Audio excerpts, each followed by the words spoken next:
ഞാനിപ്പോൾ നിങ്ങളോട് വളരെ ഇങ്ങനെ ക്രിട്ടിക്കലായിട്ട് ഇങ്ങനെ ചോദിക്കുകയാണ്. അതായത് ഒരു മ്യൂസിക്കൽ ആൽബത്തിന്റെ ഒക്കെ കാലം കഴിഞ്ഞില്ലേ, ഇനി നിങ്ങൾ വേറെ എന്തെങ്കിലും പിടിച്ചുകൂടായിരുന്നോ, ഒരു വെബ് സീരീസ് എങ്കിലും ചുരുങ്ങിയത് ആലോചിച്ചു കൂടായിരുന്നോ എന്ന് ചോദിച്ചാൽ നിങ്ങൾ എന്താ മറുപടി പറയാ? ഒരു കാര്യം, ഞാൻ already art film experimental film ചെയ്തതാണ്. ആ സമയത്ത് എനിക്ക് കിട്ടാത്ത റെസ്പോൺസ് എനിക്ക് കിട്ടി. ആണോ?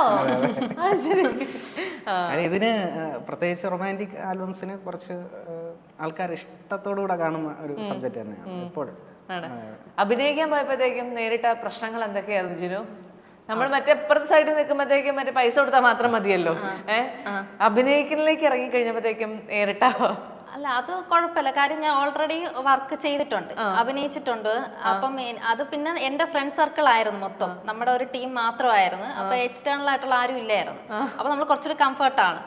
അല്ല, എന്നാലും നമ്മളിങ്ങനെ ഡയറക്ടർ നമ്മളോട് അതൊരു റീടേക്ക് എടുക്കാം, മറ്റേ ടേക്ക് എടുക്കാം എന്നൊക്കെ പറയുമ്പോഴത്തേക്ക് നമ്മുടെ ഉള്ളിന്റെ ഉള്ളിൽ നമുക്ക് ദേഷ്യം വന്നിരുന്നു എവിടെയെങ്കിലും? ഇല്ല, അങ്ങനെയൊന്നുമില്ല. വർക്ക് നല്ലതായിട്ടിരിക്കണം, അത്രേ ഉള്ളൂ. അപ്പം അത് പ്രശ്നമല്ല. നമ്മൾ എത്ര റീടേക്ക് പോയാലും അത് പ്രശ്നമല്ല. വർക്ക് ഏറ്റവും നല്ല റിസൾട്ട് തന്നെ അതിൽ വരണം. ഏറ്റവും ജിനുവിന്റെ അഭിനയത്തിൽ ഏറ്റവും ഇഷ്ടപ്പെട്ട ഒരു പോർഷൻ ഏതാണ്? കാരണം നമ്മുടെ ആൽബം ആകുമ്പോൾ നമ്മളൊരു 100 ആണെങ്കിലും മിനിമം കണ്ടിട്ടുണ്ടാവും. അതിൽ ഏറ്റവും ഇഷ്ടപ്പെട്ട ഒരു പോർഷൻ ഏതാണ്? ഡയറക്ടറിന്റെ ഒരു കണ്ണുകളിൽ പ്രൊപ്പോസൽ സീൻ, അതിന്റെ ഇമോഷൻസ് ഒക്കെ കറക്റ്റ് ആയിട്ട്